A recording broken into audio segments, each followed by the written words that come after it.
Hello दोस्तों, कैसे हैं आप सभी। मैं एक बार फिर आपका अपने इस YouTube channel GS with Naved पर आपका स्वागत करता हूं। और आज हम देखने वाले हैं बहुत ही महत्वपूर्ण एक ऐसा टॉपिक जो हर परीक्षा में लगभग पूछा जाता है, इससे क्वेश्चन बनते ही हैं। तो हम शुरू करने वाले हैं आज लोक लेखा समिति। बहुत छोटी क्लास होने वाली है और एक ही क्लास में मैंने इसी क्लास में बहुत छोटी क्लास में आपको सब कुछ पता चल जाएगा कि लोक लेखा समिति जो आप सुनते हैं ये आखिरकार है क्या, इसका क्या काम है, सदस्य कितने होते हैं इसके, और भी कई सारी बातें इसमें जानेंगे कि इसके अध्यक्ष कौन होते हैं या कौन कौन इसमें शामिल हो सकता है। या हम इसमें ये भी जानेंगे क्या इसमें सरकार की तरफ से जो केंद्र में सरकार होती है, सिटिंग सरकार सिटिंग सरकार का मतलब ये होता है जो इस टाइम सरकार सत्ता अपनी चला रही है, ये भारत की राजनीति चला रही है, तो भारत की मतलब देश चला रही है, वो सरकार होती है सिटिंग सरकार। तो हम इसमें जानेंगे कौन कौन इसके सदस्य होते हैं। पूरी जानकारी इसी वीडियो में आपको मिलने वाली, बहुत छोटी और बहुत शानदार ये क्लास आपकी होने वाली। जैसे आप देख रहे होंगे लोक लेखा समिति तो लोक लेखा समिति क्या है इसे जानेंगे। तो देखिए लोक लेखा समिति, मैं एक बार इसको जूम कर लेता हूँ जो आपको क्लियर दिखाई दे। तो देखिए लोक लेखा समिति क्या है। लोक लेखा समिति संसद की एक महत्वपूर्ण वित्तीय समिति है। वित्तीय का मतलब जैसे आप देख रहे होंगे यहाँ पर वित्तीय शब्द लिखा हुआ, तो वित्तीय का मतलब आपको लगभग पता ही होगा कि वित्तीय का मतलब क्या होता है, पैसा। तो ये जो समिति है पैसे से संबंधित है कि पैसे की देखरेख करती है कि आखिरकार पैसा कहाँ यूज़ हो रहा है सरकार की तरफ से। तो और भी जानेंगे इसमें अभी नीचे पूरी डिटेल। ये जो ये समिति है ये सुनिश्चित करती है कि संसद द्वारा स्वीकृत धन का सही और पारदर्शी उपयोग हुआ या नहीं।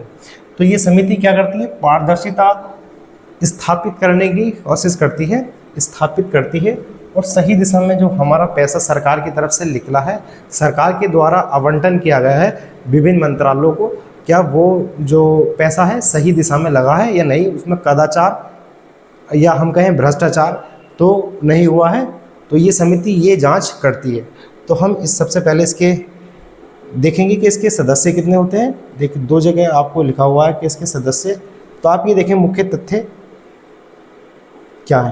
तो देख इसके कुल सदस्य जो होते हैं वो कितने होते हैं, आप देख रहे होंगे इसके कुल सदस्य होते हैं 22 इसके कुल सदस्य होते हैं। और इसमें लोकसभा और राज्यसभा, आपको पता ही होगा कि लोकसभा क्या होती है और राज्यसभा क्या होती है। भारत की एक संसद है जिसमें 2 सदन है, एक सदन है लोकसभा और एक सदन है राज्यसभा। लोकसभा में वो सदस्य बैठते हैं जो जिन्हें डायरेक्ट जनता चुनती है, और राज्यसभा में वो सदस्य बैठते हैं या वो सांसद बैठते हैं जिन्हें अप्रत्यक्ष तौर पर चुना जाता है किसी भी राज्य का नेतृत्व करने के लिए। ये लोगों का नेतृत्व करता है, ये राज्यों का। तो इसमें जो लोकसभा के सदस्य हैं वो कितने हैं हमारे 15। इस समिति में लोक लेखा समिति में 15 सदस्य हैं और राज्यसभा से हमारे कितने हैं 7 सदस्य। फिर हम इसका जानेंगे कार्यकाल कितना होता है। तो जो इस समिति का कार्यकाल होता है वो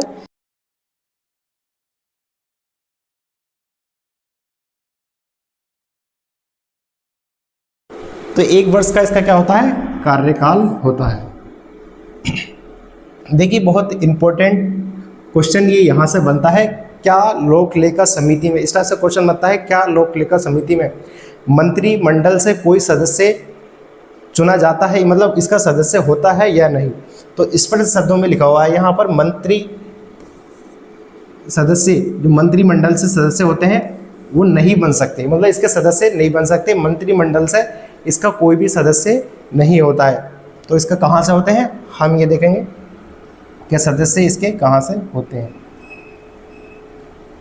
तो आप देख रहे होंगे इसके अध्यक्ष और इसके सदस्य, अध्यक्ष एवं सदस्य।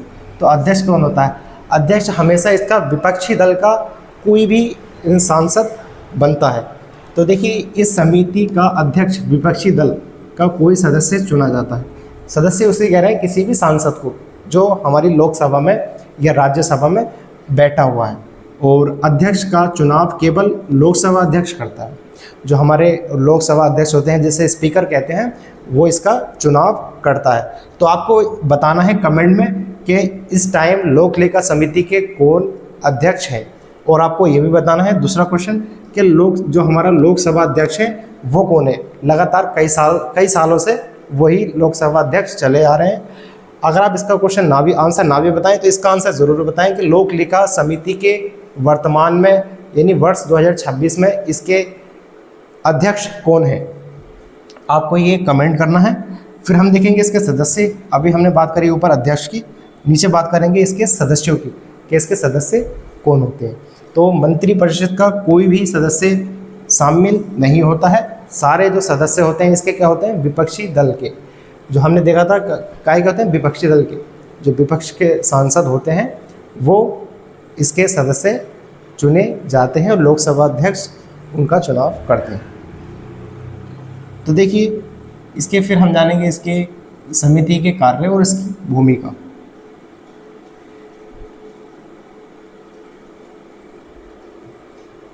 तो ये हमारे इसके कार्य, एक बार मैं इसको और थोड़ा सा जूम कर देता हूँ जिससे आपको देखने में कोई भी परेशानी का सामना ना करना पड़े।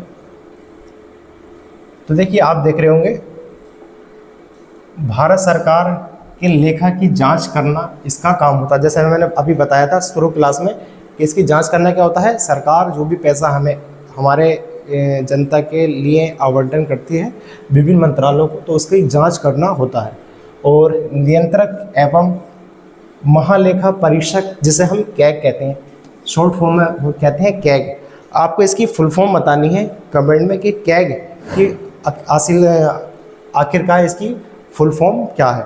तो कैग नियंत्रक महालेखा परीक्षक कैग द्वारा दी गई रिपोर्ट पर विचार करना होता है। ये जो हमारे कैग साहब होते हैं ये क्या करते हैं, सरकार को रिपोर्ट बनाकर देते हैं कि ये काम इस मंत्रालय ने किया। फिर हम जानेंगे सरकार के खातों, वित्तीय लेन देन और खर्चों की समीक्षा करना होता है। यानी सरकार के खाते में कितना बजट है, कितने वित्तीय लेन देन हुआ है और उसकी जो खर्चे की जो कितना खर्चा सरकार ने किया है उसकी समीक्षा करना इसका काम होता है। और इसका अगला काम है क्या, इसका क्या कार्य है, सार्वजनिक धन के दुरुपयोग। जो हमारा सार्वजनिक धन है उसका दुरुपयोग ना हो उस पर इस समिति की नज़र रहती है। अपव्यय और अनियमितताओं की पहचान करना होता है। अपव्यय और अनियमितताओं यानी अपव्यय होता है क्या, जो खर्च से संबंधित है। व्यय का मतलब होता है खर्च और अप का मतलब वही समझ लें आप कि कितना खर्च कहाँ पर हुआ।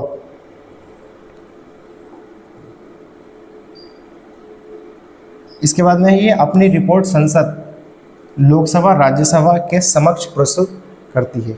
जो हमारी लोक सेवा ये जो समिति है हमारी, ये एक रिपोर्ट बनाती है इन विभिन्न कार्यों पर, जो हमने ऊपर देखा कि इन पर एक रिपोर्ट बनाती है। फिर जो संसद होती है उसमें उसके सामने ये प्रस्तुत करती है, फिर इस पर चर्चा होती है।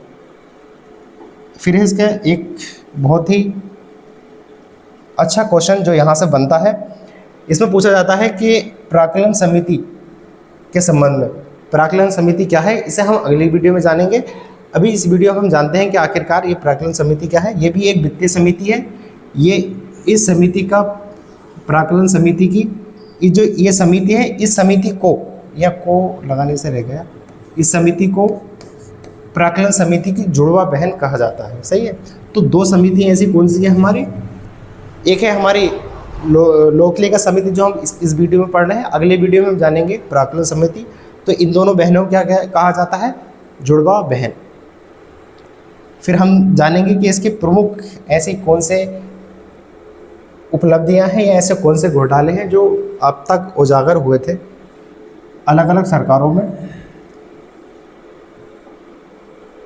तो इसका है बोफोर्स तोफ घोटाला, और एक है कोयला घोटाला, और एक इसका 2G स्पेक्ट्रम घोटाला। ये काफ़ी चर्चाओं में रहा था जिस टाइम मोदी जी सरकार में आए थे, नहीं 2014 के टाइम पर ये काफ़ी चर्चा में रहा था 2G स्पेक्ट्रम घोटाला। कैसे इंटरनेट से संबंधित था, ये BSNL से संबंधित घोटाला था। तो ये थी हमारी लोक लेखा समिति।